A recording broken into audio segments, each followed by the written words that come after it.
Okay, Assalamualaikum and greeting to everyone. My name is Muhammad Hakim bin Muhammad Rani, and today I will present my report entitled Kafalah in Islamic Finance. Alright, first let's look at the introduction. Kafalah is one of the important Sharia contract in Islamic finance, and the term kafalah means guarantee or responsibility. It is contract where one party guarantee the obligation of another party. In Malaysia, kafalah is commonly applied in bank guarantee and shipping guarantee, and the validity of kafalah is supported by the Quran, Sunnah, and the consensus of the scholars. And it play an important role in reducing risk and increasing the confidence in commercial transaction. Alright, next, let's moving on to the modus operandi of kafalah. There are three parties involved in the kafalah contract. Okay, first al-kafil, which is refer to the guarantor, usually an Islamic bank. Second is ma'ful lahu, who is the beneficiary or creditor. Third is ma'ful anhu, who is the customer or debtor.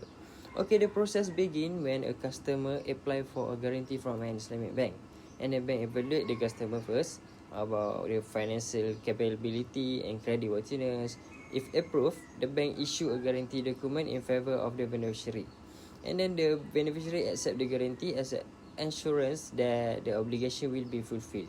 If the customer fail to perform, the bank will fulfill the obligation on behalf of the customer. Moving on to the Sharia basis and scholarly opinions. The legitimacy of kafalah is supported by the Al-Quran, Sunnah, and Ijma'. One important evidence is found in Surah Yusuf, verse 72, which is mentioned the concept of guarantee and responsibility.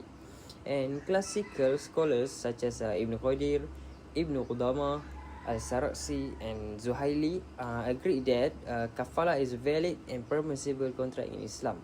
Modern institutions such as accounting and auditing organization for Islamic financial institutions also recognize kafalah as an important contract in Islamic finance. Overall, scholars agree that kafalah promote trust, cooperation, and protection of right in business transaction. Okay, now let us examine the current issue related to kafalah. One major Sharia issue concerns the charging of fees or ujrah for guarantee service. Traditionally, kafalah is viewed as a charitable contract and should not generate any profit. However, some contemporary scholars allow bank to charge fee to cover actual administrative costs. Okay, another issue is relate to market practices and regulatory challenges. Different Islamic bank may use different method to determine the guarantee fees.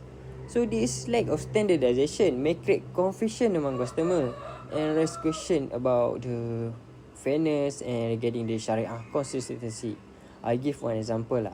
When a customer want a kafalah from an Islamic bank, and then bank A charge RN 200, bank B charge RN 400, and then bank C charge RN 300 for similar guarantee. Because each bank use a different fee structure, the customer become confused about why the price are different, which is option is the best. This is happen when the lack of standardization among Islamic bank. Okay, the next issue is digital finance challenges. With the growth of the fintech and digital banking, many guarantee services are becoming automated. While digitalization improve efficiency and speed, it also create the concerns regarding the Sharia compliance and regulatory supervision. Regulator must ensure that the digital kafalah transaction fulfill all the Sharia requirement, including the proper contract formation, transparency, and customer consents. For example, a customer apply for kafalah guarantee using banking app, and the system approve automatic. If the system miss important check, the customer may not be fully protected, and the guarantee may not fully comply with Sharia requirement. Okay, next I will discuss the main finding of the article. Based on the article, although kafalah play an important role in Islamic finance, the authors identify it also can affect market practice and public confidence. Okay, first, different Islamic bank may charge a different fee for the same kafalah product, which can cause inconsistency in pricing. Second, the author state that scholars may have a different opinion on kafalah. This may lead to the lack of standardization among Islamic banks. And lastly, the article also highlight the issue related to obligation after default. This may raise concern about Sharia compliance and debt management. Therefore, the author suggests a stronger Sharia governance and better standardization to improve transparency and public trust in kafalah product.